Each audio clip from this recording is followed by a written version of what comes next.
Hello, RWorld, and welcome back to RWorldTalk. We are lucky to have Mr. Ken Johnson from FAU here with us today to talk about the real estate market and touch on some affordability issues that we're having here in South Florida. Welcome, Mr. Johnson. Please, if you wouldn't mind, just give us a couple lines about yourself so that our listeners know exactly who you are and what you do. Sure. So I'm Ken Johnson. I'm the Associate Dean of our graduate programs in FAU's College of Business. So I'm in charge of the graduate side of things in the College of Business, but also all of my research is centered around real estate, namely housing. In the interest of full disclosure, I was a practicing real estate broker for a dozen years before I became an academic. Okay, so you know a few things about real estate. I've done Smart guy. little bit of real estate. Okay. Well, FAU keeps growing and is evolving into a nationally recognized university. So tell us a little bit about what makes FAU so unique and how long you've been there. Sure. So this is actually my second tour of duty, if you will, at FAU. I came here originally in 2001. Family member became ill. I returned to Alabama and worked in the Auburn system a few years. Okay. I missed South Florida so much, I returned a few years later to FIU, where I worked for about 10 years. And now I've been 10 years, closing in on 10 years back at FAU in the College of Business. What's unique about us? I think what's unique about us is the same thing that's unique about many metropolitan universities. They're growing and gaining in size and scale and impact every day. It's really neat to be in a college. If you're in the College of Business at FAU, or even in FIU or South Florida, you're working in banks while you're going to school. You're working in marketing firms. You're working in real estate firms. And no ill will intended towards our friends in Tallahassee and Gainesville. But if you're working in the College of Business there, maybe you're delivering pizza while you're an undergrad. Yeah. So they're real jobs. And I find that very, very interesting. We work with a lot of people that are in full-time or near full-time employment doing meaningful jobs. Meaningful jobs and at the same time working on their degree as well. That's correct. Fantastic. Tell us about FAU's Real Estate Initiative for those who don't know anything about it. When was this established? What does this initiative cover? Sure. In 2014, when I returned to the college, one of the things I wanted to do was promote real estate. I was at the Hollow School of Real Estate there at FIU in Miami until 2014. So we wanted to do something. But as with most universities, funding is always scarce, but we noticed we had a critical mass of real estate talent, people that wrote in different areas. I do a lot of housing. Ping Ching does a lot of income-producing properties. Okay. REITs, so does Dr. Rebel Cole. We have a couple of folks that come in from industry and help us as well. But the goal of the initiative is to create a more informed public, if you will. That could be a landlord or a tenant. That could be a buyer or a seller. It could be real estate professionals, from brokers themselves to agents to people that practice or collateral businesses to real estate, such as appraisals, surveys, et cetera, and also even help with our local and regional and national policymakers, help them understand what's going on in the market at any one point in time. So do you all tap into affordability as well and what's happening with the affordability crisis here? Really across the country, but specifically in South Florida, it's so cost burdened, it's really becoming quite a crisis. Absolutely. So we do not directly attack affordability. We did a few years ago, but this was right around 2014, 15. And that's when we were just coming off of the bottom of the market, and affordability wasn't much of an issue, and we didn't hear about it that much. Sure. But if you'll remember back to roughly 07, 08, that's all we heard about was affordability. Well, the market peaked and then crashed dramatically, and affordability disappeared with falling prices. We also had a significant oversupply of property at that point in time, right? Not only just in South Florida, but throughout the country. Today, we have a severe shortage. Completely different story. Completely, the 07, 8-ish was a perfect storm. This is a perfect storm in another way, brought about by a different set of ingredients. Right. Yeah, we hear that so many builders really stepped back from what it was that they were doing during that crash, and a lot of them didn't come back online because they ended up having other careers or opened up other businesses. So now with the millennial boom that we have of home buyers, which is making up more than 40% of our market right now, there's a severe lack of inventory, and we don't have the builders that are able to keep up with the demand that's out there. Absolutely. Inventory, Chris, is short on 2 points. We're short on existing property that people are wanting to put up for sale at this point in time and move between house A and house B. We're short of units that people can live in either to rent and or own. We're not building them fast enough. And that has been true since the peak of the housing cycle, roughly late 07, early 08, depending on which of the counties you were in. Yeah, I think one of the things that we're seeing in the market is that because of those artificially low interest rates that we had during the pandemic, that a lot of people, if they wanted to make a move right now, are looking at what the financial impact is going to be. So the exact same purchase price of a home that they could sell and transfer over to somewhere else, they now are going to be paying an extremely higher, I shouldn't say extremely higher because interest rates really aren't that high, but those artificially deflated interest rates that they had and enjoyed during the pandemic, who wants to sell their house? It's quite a difference in the reason for somebody wanting to make that move. It's making a casual move to maybe find something that's got an extra bedroom or downsize is really going to have an impact on the affordability just due to the interest rate alone. So a couple of things there. I was smiling when you first said interest rates really aren't that high right now, and because I remember I think I closed one of my first homes at a 16.5%, 100% VA. There you go. And that's what's important for us to tell our consumers. Listen, these interest rates really aren't as bad as you think they are. If you went back 25, 30 years, we're below average right now. However, though, people aren't looking back that. They're looking back the last couple of years. So we saw interest rates plummet to at record lows or near record lows. Right. Prices were also relatively low compared to where they are today. So the affordability of housing at the start of the pandemic was very affordable. And when we look, and we do some affordability measures just ad hoc, and we don't post as yet. We're working on some affordability measures that we'll post more regularly. But if you look back in early 20, for both rents and homes, we were very affordable in both of those. As a matter of fact, we were renting below the long-term average for rents in this area, where we could statistically predict where they should be. And early 2020, we were actually renting below what we should have been in the marketplace. Housing was just slightly above its long-term pricing trend. Now both are dramatically above. Right. Yeah. Look at the change that's happened in quite a short period of time. I've seen FAU quoted in newspapers and publications for market statistics.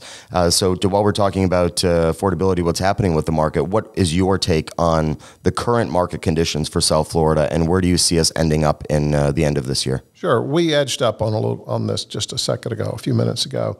And so, being an economist and doing research in the area, I get asked this question all the time. And I can tell you as an economist, I'm pretty good at telling you what's going to happen. Unfortunately, like all other economists, we tend to miss on the timing and the magnitude. Sure. So that's the very, very difficult part. But with that said, if we compare where we are right now to where we were in 07, 08, when just as we were peaking, and we're at the peak of the cycle right now. We're at the peak of the current housing cycle. We were at the peak of the cycle back then. Back then, interest rates about where they are now, but we had a lot of teaser rates and a lot of unique mortgage vehicles to get people that otherwise perhaps shouldn't have been owning. They were getting crafty. That's correct. I remember thinking and I was at FIU at the time, and I had students that were living on Miami Beach and owning a condo. Waiters, bartenders had gone together and bought a unit on Miami Beach. I was paying a rental in West Miami, but it was different. So rents were not as high. Interest rates encouraged everybody to get into the marketplace. We had an oversupply of housing. And then when the foreclosure crisis started, it was like throwing gas on a fire, and prices just plummeted. The Miami Metro, that's Miami-Dade all the way up to through the north end of Palm Beach County, was roughly 80% above, in a premium, if you will, above where prices otherwise should have been. We'll go back and we'll predict where prices, based on the history of prices, where should have prices been at that point in time and compared to where they were. 80% premium. We go forward 4 years, we were at about a 30% discount. Today, we're in the high 30s, low 40s, nowhere near as overpriced as we were. Right. So both housing and rents, though, today are overpriced, and we're in this severe shortage. Also, there appears to be way more people moving into Florida at this point in time. And the mix is a little different. We still get the strong influx from the Caribbean, Central and South America, people coming up. But now we're getting this major influx of population from other parts of the country.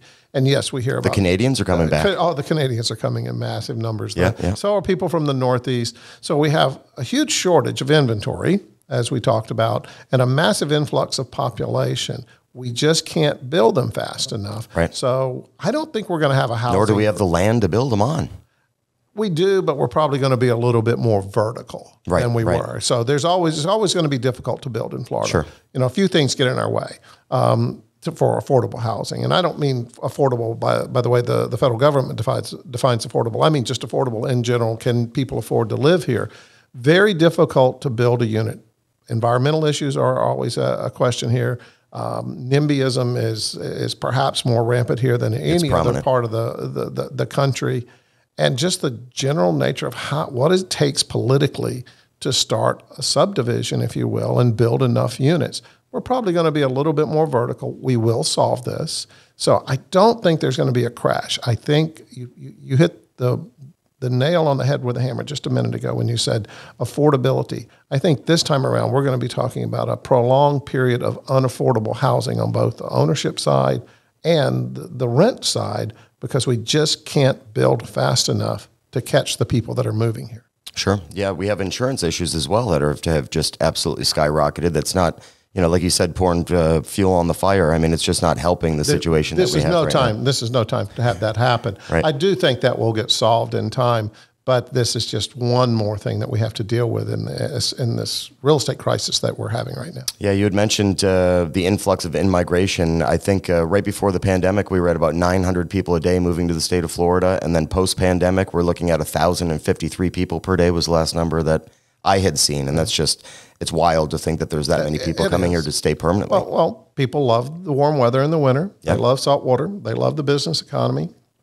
People are moving here. We gained 1.9% in our population in the last year. That's incredible. Absolutely incredible. You had just touched on this and sort of how long this is going to take. And obviously you don't have a crystal ball to find out exactly when we can see some relief. But do you feel like we are getting more to a more balanced market on the horizon? If so, how long do you think it's going to take to get there, balancing not only the market balancing, but obviously we've got such a shortage of inventory. Is there any numbers or metrics that you've looked at that has given any sort of scope on how long this is going to take to sort of correct itself? We can tell you when, but we can tell you when in terms of supply and demand. Okay. When we build enough to catch the people that are coming in. For example, right now in Palm Beach County, we need about 7,000 additional units per year. That could be for rent. Per year? Per year, 7,000. Okay. We're building at the pace of about 3,500. I see. 50%. So it's going to be short. But when those two things align, that's when prices will come back to a balanced market. I think of it as being on the long-term pricing trend. So here's what's true about housing prices. Housing prices rise, if you will, on a graph from left to upper right. So we're seeing a steady increase in prices. Okay. So we can depict a trend. And once we get that trend, what we see is that prices are volatile. They move around that trend. Rarely are they on that trend. Sometimes they're a little above, sometimes they're a little below. We like less volatility rather than more volatility. Sure. Because people hate uncertainty. Right. So the last time around, we got way above and way below. This time around, we're above, very much above, but not as high as we were before. And prices have now started to soften already. Prices are now down. We measure 9 Florida metros, and they're down in 8 of those metros. The one metropolitan area in Florida that is yet to go down is Miami. There you go. And that's Miami Metro. Miami all the way up to northern Palm Beach County. Northern Palm Beach County. And as to when that's going to happen, it's just really hard to predict, but it will happen. I can assure you there'll be a time when we are back below that trend. I just don't know when it is. Okay. So sticking with those trends, you cover to population, which we just spoke about, and we've seen heavy migration from Californians for the first time, which we've never seen down here in South Florida. Do you see any trends with that? Are there any other trends with population or migration to South Florida that are standing out to you that you could touch on? A couple of things stand out. And yeah, we do see those one-off California car tax. There's 2 in my neighborhood, 2 different homes. And I was shocked, But I don't think the trend is so much from California as it is from other parts of the Midwest and Northeast and Canada. And we historically get the people up from the Caribbean, the Central and South America. But the people that are moving here now, especially those coming in from the Midwest and the Northeast, appear to be bringing jobs and employment with them. And that's what we want to see. Now, this is nothing new. It's new to South Florida, perhaps, at this magnitude. But we've seen this before all over the country. After World War II is the best example. People came home from the war, moved from farms into cities, started families, massive household formations, the need for properties. And what happened? They couldn't build them fast enough. And prices just went through the roof, if you will, both rent and own again. And people solved those problems by doubling up. The Golden Girls and The Odd Couple, those just weren't sitcoms. Those were real things. Real life, yeah. They were real life. And so but the economy eventually caught up. The economy is going to catch up this time. We'll look back. Let me back up a little bit. I don't think we want to tell people not to move here. Because the people that are coming in are bringing in employment mostly these days. And they're not, and I'm saying not everybody's a retiree, right? So it's going to take some time though, because prices for rent and ownership have jumped so significantly, but incomes always tend to rise slower. So when the incomes catch up, this will be well worth it. In the meantime, I think we're going to become far less, at least this part of the state, Central, Southeast, Southwest Florida, will have far, far less retirement communities, if you will. They're probably moving to Northwest Florida, parts of Georgia, South Carolina, North Carolina, Alabama. The population definitely seems to be getting younger in South Florida. Oh, they absolutely. It's so amazing. I've been in the Boca area for 20-something years now. Even when I was working in Miami, I was living in Boca. And I do get chronologically older every year, but the crowd around me keeps getting younger, and I'm finally meeting people that were born and raised here, and that's very, very interesting. Yeah, absolutely. It's been said that South Florida's housing market is one of the hottest in the nation. Obviously, we had just spoken about that. You're getting ahead of my questions. Sorry about that. I'm just kidding. What makes our market so unique? What is bringing people here? Well, the business class, besides the supply and demand issues, that's what's keeping prices high right now. So, but besides that, it's just a unique place in the world. I can think of when I moved here, I was so shocked at how expensive I was moving from Tuscaloosa, Alabama, where I'd finished grad school, and I'm coming to work at FAU in 2001, and I was shocked by the cost of housing. I was shocked by the cost of everything. Right. But I love the fact that it was warm year-round. I think I-10, anything north of I-10 is the Arctic to me. I couldn't agree with you more. So we have this opportunity to live in a beautiful part of the world, beaches, great business climate now too. And so you're seeing more and more people come to the area for those reasons, and I don't see that stopping. And I get the question about hurricanes all the time. Hurricanes are no more going to stop people from moving to Florida than earthquakes stop people from moving to California Exactly. in the 40s, 50s, and 60s. It's just a part of the world that people want to be in. The economy's going in the right direction, and I just don't see this slowing down anytime soon. Okay, good to know. Being an associate dean has to have some fun and memorable moments. Is there any interesting stories that you could share? I would get in trouble with some of those, so I'll just stick with what I do. No, come on, give it to us. I want to stick. I thought about this driving up here, and I want to stick with what I do for a living compared to what I used to do for a living. Okay. So being in the real estate business for 12 years, I was primarily a resi broker, and I specialized in foreclosure. Did a lot of REO, did a lot of corporate relocation, but of course you had the mom and pop selling and buying. So that was running a small business. And when I came back when I first went down to FIU, I should say, I became involved in a small business. Again, it was developing what we would refer to as working professional graduate programs in real estate. Okay. Our dean, Dan Gropper, gave me the chance to move up here in 2014 and help build out these programs for all of the College of Business. So we've gone from 300 or 400 students to somewhere around 1,600 students. I get to run a small business. Congratulations. Well, I get to run a small business again. It's the same thing I was doing in real estate. A lot of the things that I applied in my real estate practice are the same exact things that I apply today. And I'm not so sure I would be to the extent that I'm successful, I don't think I would be as successful as I am today if I had not been in real estate for 12 years. Okay. Good to know.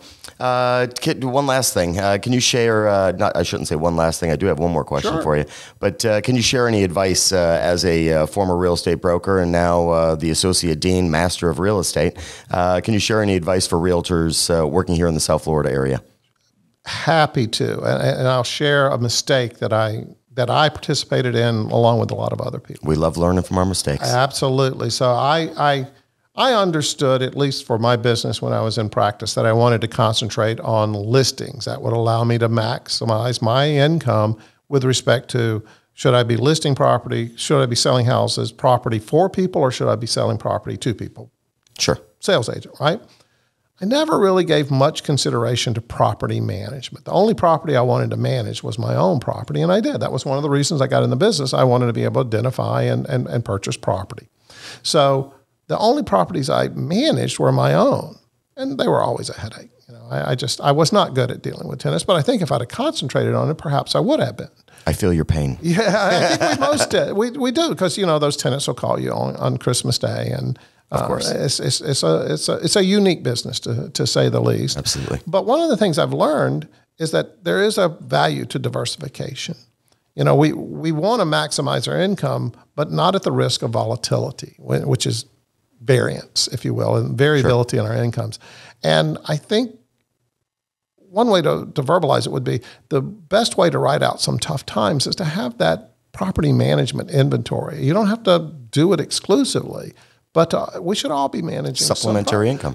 That's right. So you're not going to, and even in those lean winter months, which you have fewer here. Right. It tends to be, I've also noticed that about the selling season. They're not as cyclical here in Southeast Florida, at least, as it is in other parts of the country. I'd agree with that. The spring market doesn't hit the same way that it does when you're in Buffalo, New York. Absolutely does not. And so, but you still have those down months, and you want to have that supplemental income, that mailbox income that's coming to the door that tides you over. I think one of the proudest things I had as a practicing broker, I went about 7 years with at least one closing a month, and that was a lot of luck, quite honestly. But I think I would have been better served to also have had that portfolio or some number of properties that I was managing as well. Sure. Okay. Fantastic. Good information. One more question for you. Obviously, you've spent some time down in Miami. You're up in Boca now. Is there a little gem of Florida that you think anybody who comes to this state or anybody who's selling in the state needs to let their customers know about? One gem, a favorite beach, a favorite restaurant, someplace that isn't on the main street that we'd be able to go and try to search out? So you're asking somebody that grew up on the Gulf, and I still think the sun should be setting into the water, not coming up out of the water. So I'm confused after 20 years down here. So we do have a lot of friends, and you guys might not want to hear this, but I really like the beaches over on the southwest side of the state. They're beautiful. They are remarkably like those in Northwest Florida and in Alabama. Yep. So in and around Fort Myers, Naples, I love the area. But the business is here. I mean, this is where I want to live. I could always go work at Florida Gulf Coast University. I'm assuming they had a position open. Right. I love to go over there and I visit. It's something that I'm used to. But it is something neat about standing on the beach in Boca. I like Boca, and you can point and go, well, to my right as I face the beach, and south a little bit is Africa, and to my left and north a little bit is Europe. And you get this feeling of being small and happy to be there because you realize how big the world is at that point in time. And so I'm going to back up on my answer a little bit. The world comes to Southeast Florida. That's true. They do. And I think about all of my friends, my wife's friends. When we get together, they're people from all over the world. And that's really unique. So I'll stick with Boca since I live there. But if I really get to escape for the weekend, I kind of want to go over to the Naples area. Okay, good to hear. Well, thank you so much for your time. Thank you for spending time with us today. Great information. So anybody who is looking to go back to school and still maintain a career, you now know that you could do that at FAU. So thank you, Ken. Lovely to have you on the show, and we look forward to seeing you soon. Thank you, Chris. Thank you.